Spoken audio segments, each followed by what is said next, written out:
El inicio del siglo XX en Estados Unidos estuvo marcado por rápidas transformaciones.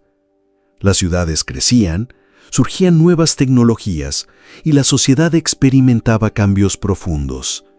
Sin embargo, dentro de las iglesias, muchos cristianos sentían que la fe se había vuelto fría, atrapada en formalismos y sin la misma llama que había encendido a la iglesia primitiva. En medio de este panorama, surgieron grupos sedientos de más de la presencia de Dios. Estos grupos, conocidos como movimientos de santidad, surgieron principalmente dentro de la tradición metodista. Su objetivo era buscar una vida de pureza, separación para Dios y experimentar un derramamiento más profundo del Espíritu Santo. Eran personas que creían que las promesas del libro de los Hechos no pertenecían solo al pasado, sino que eran actuales. Oraban fervientemente para que los dones espirituales volvieran a manifestarse, especialmente el bautismo en el Espíritu Santo acompañado del hablar en lenguas, tal como en los días apostólicos.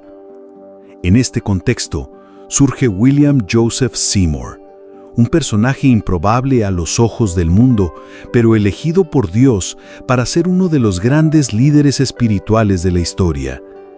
Nació el 2 de mayo de 1870 en Centerville, Luisiana, hijo de padres que habían sido esclavizados y que solo más tarde lograron su libertad. Desde temprana edad enfrentó la pobreza extrema y la dura realidad del racismo que marcaba el sur de Estados Unidos. Aún joven, contrajo viruela y perdió la visión del ojo izquierdo, lo que le causó secuelas por vida. A pesar de las dificultades, Seymour desarrolló un corazón profundamente volcado hacia las cosas de Dios. No poseía muchos recursos materiales, pero tenía algo que nadie podía quitarle: hambre por la presencia del Señor. Al crecer, se convirtió en predicador laico y pronto se acercó a círculos que hablaban sobre la santificación y la vida llena del Espíritu Santo. Fue entonces cuando escuchó hablar de Charles Fox Parham, un hombre que estaba causando impacto al predicar sobre la necesidad de recibir el bautismo en el Espíritu Santo con la evidencia de hablar en lenguas, tal como en los días apostólicos. Parham había iniciado su ministerio en 1898, después de una intensa lectura y estudio del libro de los Hechos de los Apóstoles. Creía que los cristianos necesitaban experimentar nuevamente el mismo poder que descendió sobre los primeros discípulos en Pentecostés. En 1900, Parham abrió una escuela bíblica en Kansas y posteriormente en Houston, Texas. Fue en esa escuela donde Seymour buscó aprendizaje. Sin embargo, la realidad de la segregación racial pesaba en su contra. Por ser negro, no podía sentarse en la misma sala que los alumnos blancos. Por humildad, se quedaba en el pasillo, escuchando las clases desde lejos, sin canjarse. Sus compañeros e incluso su maestro muchas veces lo ignoraban, pero el cielo no. Mientras era despreciado por los hombres, el Espíritu Santo observaba su corazón sincero y quebrantado. En aquel tiempo, varios alumnos de Parham comenzaron a relatar experiencias extraordinarias. Estaban siendo bautizados en el Espíritu Santo y hablando en nuevas lenguas. Seymour escuchaba esos testimonios con lágrimas en los ojos, deseando ardientemente vivir la misma realidad. Aunque todavía no había recibido tal experiencia, su fe no disminuía. Creía que tarde o temprano Dios lo llenaría de la misma llama. Poco después, Seymour recibió una invitación que cambiaría su vida. Una pequeña congregación en Los Ángeles, California, buscaba a alguien para predicar, y su nombre surgió como opción. Sin dinero, sin recursos y sin garantías, aceptó el llamado confiando en que Dios estaba abriendo esa puerta. Poco sabía que estaba a punto de convertirse en una pieza clave en uno de los más grandes avivamientos de la historia de la Iglesia. Al llegar a Los Ángeles en 1906, Seymour comenzó a predicar sobre el bautismo en el Espíritu Santo. Su mensaje era audaz. Afirmaba que Dios todavía quería derramar poder sobre su iglesia y que los creyentes debían buscar fervientemente ese bautismo acompañado del hablar en lenguas. Sin embargo, su predicación encontró resistencia. Pocos días después, los líderes de la congregación lo expulsaron. No aceptaban un mensaje tan radical, y en parte también había resistencia debido a que Seymour era un predicador negro en un entorno aún marcado por el prejuicio racial. Sin tener a dónde ir y sin dinero para regresar a Houston, Seymour fue acogido por Edward Lee, un miembro de la iglesia que simpatizó con su fe. Poco después, pasó a ser hospedado por la familia Asbury, en la calle Bonnie Bray, número 214. Es ahí donde la historia comenzaría a tomar un rumbo sorprendente. Rechazado por los hombres, pero sostenido por Dios, Seymour intensificó su vida de oración. Si antes oraba 5 horas al día, tras la expulsión pasó a buscar a Dios 7 horas diariamente. Su súplica era simple y perseverante. Quería experimentar personalmente el bautismo en el Espíritu Santo y ver esa promesa cumplirse en la vida de muchos. Era solo el inicio de una llama que incendiaría el mundo. Después de ser rechazado por la congregación que lo había invitado, William Seymour podría haber regresado a casa desanimado, pero en lugar de eso, decidió entregarse aún más profundamente a la oración. Su corazón ardía por la promesa que había escuchado desde los días en que asistía a las clases de Charles Parham. El bautismo en el Espíritu Santo era real, y Dios todavía quería derramar ese poder sobre su iglesia. Seymour no poseía nada. No tenía dinero, no tenía influencia, ni siquiera un lugar fijo para congregarse. Lo que tenía era una fe sencilla y una perseverancia que lo llevaba a buscar al Señor 7 horas al día, doblando las rodillas y clamando por la manifestación del Espíritu. Inicialmente hospedado en la casa de Edward Lee y luego en la residencia de la familia Asbury en la calle Bonnie Bray, número 214, hoy 216, comenzó a reunir algunas personas en cultos caseros. Estas reuniones se caracterizaban por su sencillez, oraciones fervientes, cantos espontáneos y testimonios. Poco a poco, más personas se unieron al grupo, atraídas por la seriedad y la intensidad de aquel ambiente. No había músicos profesionales ni grandes predicadores invitados, lo que había era sed de Dios. Fue entonces que, en la noche del 9 de abril de 1906, ocurrió algo sobrenatural. En esa reunión, Edward Lee, uno de los primeros en apoyar a Seymour, recibió oración para ser bautizado en el Espíritu Santo y de repente comenzó a hablar en otras lenguas. El impacto fue tan grande que los presentes se postraron en adoración. La noticia se difundió rápidamente y más personas comenzaron a asistir a las reuniones en la pequeña casa. Esa misma noche, una joven llamada Jenny Moore, vecina de la familia Asbury y que más tarde se convertiría en esposa de Seymour, tuvo una experiencia marcada. Ella afirmó haber recibido una visión de 3 tarjetas y en cada una estaban escritos 2 idiomas. Eran lenguas que incluían francés, español, griego, hebreo, latín e hindú. Poco después, cayó al suelo tomada por el poder de Dios y comenzó a hablar exactamente en esos idiomas que había visto en visión. Pero lo extraordinario no terminó allí. Sin haber aprendido música ni tocado ningún instrumento, Jenny se levantó, se sentó al piano de la casa y comenzó a tocar y cantar en lenguas bajo la unción del Espíritu. Aquella escena dejó a todos atónitos. El ambiente se transformó en un verdadero Pentecostés. A partir de esa noche, la pequeña residencia de la calle Bonnie Bray se convirtió en un punto de encuentro para decenas y en poco tiempo cientos de personas. Cada día, multitudes se agolpaban alrededor de la casa, llenando el patio, la veranda e incluso las calles cercanas. El poder de Dios se manifestaba de manera tan intensa que testigos relataban ver a personas siendo bautizadas en el Espíritu Santo al entrar al lugar, sin siquiera recibir oración. Uno de los relatos más impresionantes provino de un testigo que dijo: «Gritaron durante 3 días y 3 noches. Era época de Pascua. Personas venían de toda la ciudad y al entrar en la casa eran inmediatamente tomadas por el poder de Dios. Los enfermos eran sanados, los pecadores eran salvados y muchos recibían el bautismo en el Espíritu. Las manifestaciones eran tan fuertes que hasta las estructuras de la casa se tambaleaban, pero nadie resultó herido.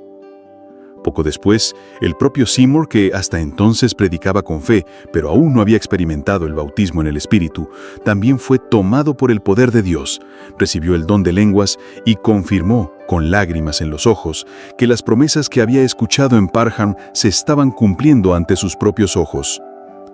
Con el paso de los días, la afluencia alrededor de la calle Bonnie Brae creció de tal manera que la casa ya no podía acomodar a la multitud. Las reuniones se hicieron conocidas en todo Los Ángeles. Personas venían de barrios lejanos, atraídas por lo que escuchaban en los periódicos y por historias que se difundían de boca en boca. Muchos relataban sentir la presencia de Dios a varias cuadras de distancia, antes incluso de llegar al lugar. Jenny Moore continuó siendo una de las figuras más destacadas de las primeras semanas del avivamiento. Ella, que nunca había estudiado música, pasó a tocar el piano de manera sobrenatural en diversos cultos, acompañando cantos espontáneos en lenguas. Más tarde, se convirtió en misionera, evangelista y compañera de ministerio de Seymour, con quien se casó en 1908. El piano que ella tocó bajo la unción del Espíritu todavía puede verse hoy en el Museo de la Iglesia de Dios en Cristo, conservado como testimonio vivo de lo que ocurrió en aquella casa. Pero a medida que la llama crecía, también aumentaba la necesidad de un espacio mayor. La calle Bonnie Brae ya no soportaba las multitudes que se reunían día y noche en busca de salvación, sanidad, santificación y el bautismo en el Espíritu Santo. Estaba claro que algo extraordinario había comenzado y que ese grupo necesitaría un lugar más amplio para continuar lo que Dios estaba haciendo. Fue entonces que los ojos se dirigieron a un edificio simple y abandonado en la calle Azusa número 312. Allí, Dios escribiría uno de los capítulos más impactantes de la historia de la fe cristiana. La casa de la calle Bonnie Brae ya no soportaba más a las multitudes que buscaban experimentar la presencia de Dios. Era imposible contener a tanta gente en el pequeño espacio. El patio, la veranda e incluso la calle estaban llenos. El sonido de las oraciones, los cánticos y las manifestaciones del Espíritu Santo se escuchaba por todo el barrio, atrayendo a aún más personas. Estaba claro que era necesario encontrar un lugar más grande. Así fue como William Seymour y los hermanos que lo acompañaban encontraron un edificio sencillo en la calle Azusa, número 312, en Los Ángeles. El inmueble había sido en el pasado una iglesia metodista. Tras un incendio, el espacio se utilizó como establo y almacén. Cuando el grupo lo encontró, estaba en pésimas condiciones. Paredes quemadas, suelo de tierra apisonada y lleno de escombros. Pero con esfuerzo limpiaron el lugar, improvisaron bancos de madera con tablas y cajones, construyeron un púlpito rudimentario y transformaron ese lugar en el nuevo punto de reunión. El 14 de abril de 1906 se realizó el primer culto en la nueva dirección. Pronto quedó evidente que aquel lugar se convertiría en el epicentro de uno de los mayores avivamientos de la historia cristiana. Cultos sin guión, pero llenos de vida. El ambiente de la calle Azusa se caracterizaba por una singularidad. No había programa fijo ni culto estructurado como en las iglesias tradicionales. El orden surgía del propio Espíritu Santo. Oraciones espontáneas, cánticos que brotaban del corazón de las personas, testimonios de conversiones y sanidades se mezclaban en un entorno cargado de la presencia de Dios. Las reuniones comenzaban alrededor de las 10 de la mañana y frecuentemente se extendían hasta la madrugada, a veces finalizando solo a las 2 o 3 de la mañana. Hombres y mujeres, negros, blancos, ricos y pobres, se arrodillaban en el mismo suelo de tierra, clamando por el derramamiento del Espíritu. Los periódicos de la época informaban sobre el movimiento, llamando la atención incluso de aquellos que inicialmente venían por curiosidad. Muchos de ellos salían transformados. Se relataba que algunas personas sentían el poder de Dios a 2 o 3 cuadras de distancia del edificio.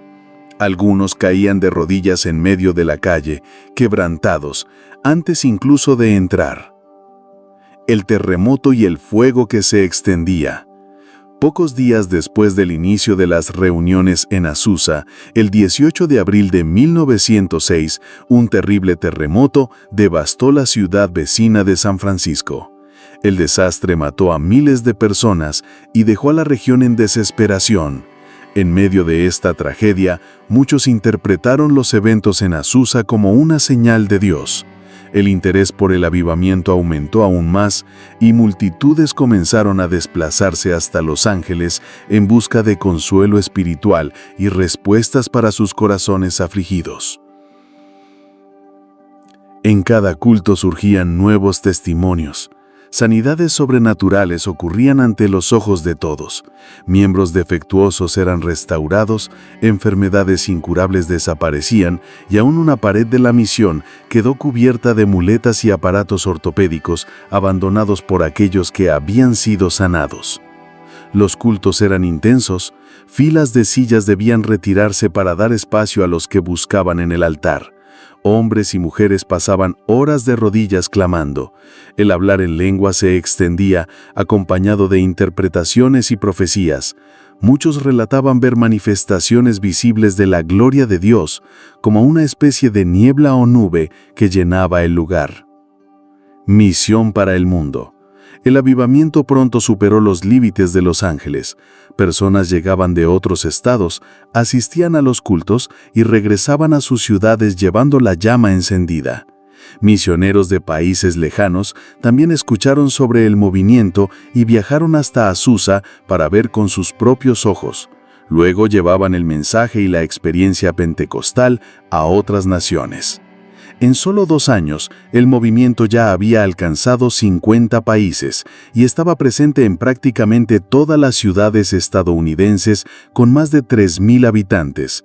En Brasil, por ejemplo, 2 jóvenes suecos que habían tenido contacto con el mensaje pentecostal en Chicago llegaron trayendo la llama que resultaría, años después, en el nacimiento de la Asamblea de Dios en Belén de Pará. Una fe sencilla, pero poderosa.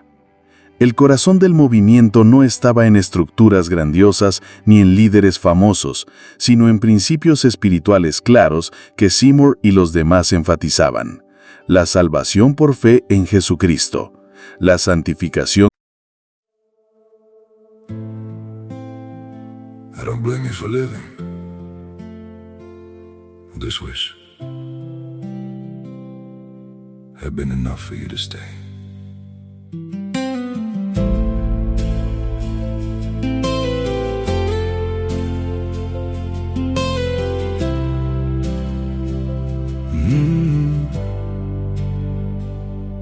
I saw it coming in the way you changed, in the silence between your words.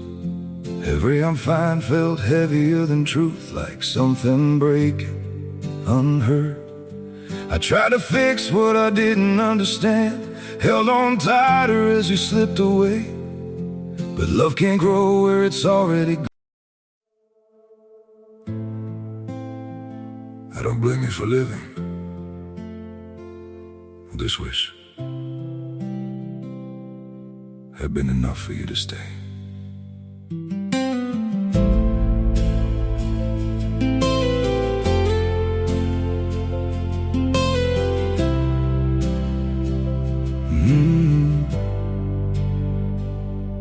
I saw it coming in the way you changed, in the silence between your words.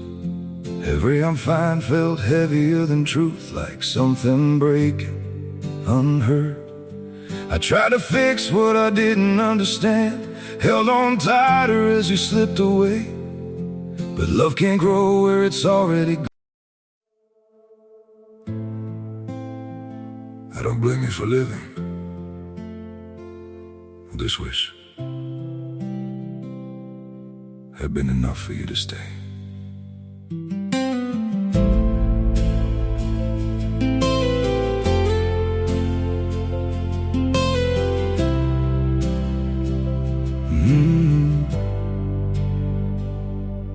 saw it coming in the way you changed, in the silence between your words. Every I'm fine felt heavier than truth, like something breaking unheard. I tried to fix what I didn't understand, held on tighter as you slipped away, but love can't grow where it's already gone. Como estilo de vida del creyente, el bautismo en el Espíritu Santo con la evidencia de hablar en lenguas, la sanidad divina como parte de la obra de redención, la esperanza viva del retorno inminente de Cristo. Este conjunto de convicciones, junto con la poderosa experiencia del derramamiento del Espíritu, dio origen al movimiento pentecostal moderno. En la calle Azusa, lo que los hombres llamaban un establo abandonado, se transformó en un altar mundial. Allí Dios eligió derramar su gloria en medio de la simplicidad, demostrando una vez más que no son los grandes templos ni los recursos humanos los que hacen mover al cielo, sino los corazones quebrantados y sedientos. Con el tiempo, el avivamiento de la calle Azusa alcanzó proporciones que nadie podría haber previsto. Miles de personas asistían a los cultos diariamente, provenientes de diversas regiones de Estados Unidos e incluso de otros países. Los encuentros eran tan intensos que las reuniones podían durar desde las 10 de la mañana hasta altas horas de la madrugada. Cada persona que ingresaba era impactada de alguna manera. Muchos eran bautizados en el Espíritu Santo, otros hablaban en nuevas lenguas, algunos eran sanados de enfermedades incurables y un sinfín de pecadores encontraban salvación. Jenny Moore, quien ya se había destacado desde la calle Bonnie Bray, continuaba siendo uno de los pilares del movimiento. Tocaba el piano bajo la unción del Espíritu Santo, lideraba cánticos y ayudaba a conducir los cultos. El 13 de mayo de 1908, ella y William Seymour se casaron, formando una asociación ministerial que duraría toda la vida. Juntos pastorearon la comunidad de la calle Azusa, enseñando a la nueva generación sobre santidad, poder y la vida llena del Espíritu. El edificio de la calle Azusa, aunque sencillo, se convirtió en un símbolo mundial de fe y transformación. Personas de todas las razas y clases sociales se encontraban ahí, rompiendo barreras que parecían infranqueables en la sociedad estadounidense de la época. No había programas fijos ni liturgias rígidas. Todo estaba guiado por el Espíritu. Oradores, misioneros y creyentes de diferentes denominaciones veían la iglesia como un espacio vivo, donde Dios hablaba directamente a los corazones. La fama del avivamiento se difundió rápidamente. Los periódicos informaban sobre los eventos y relataban cómo personas eran sanadas, hablaban en lenguas y recibían profecías. Misioneros de diversas partes del mundo escucharon sobre la calle Azusa y viajaron hasta Los Ángeles para presenciar lo que estaba ocurriendo. Muchos regresaron a sus países, llevando consigo el mensaje y la experiencia del Espíritu Santo. En tan solo 2 años, el movimiento había alcanzado 50 naciones. Iglesias pentecostales se establecieron no solo en Estados Unidos, sino también en países de América Latina, Europa, África y Asia.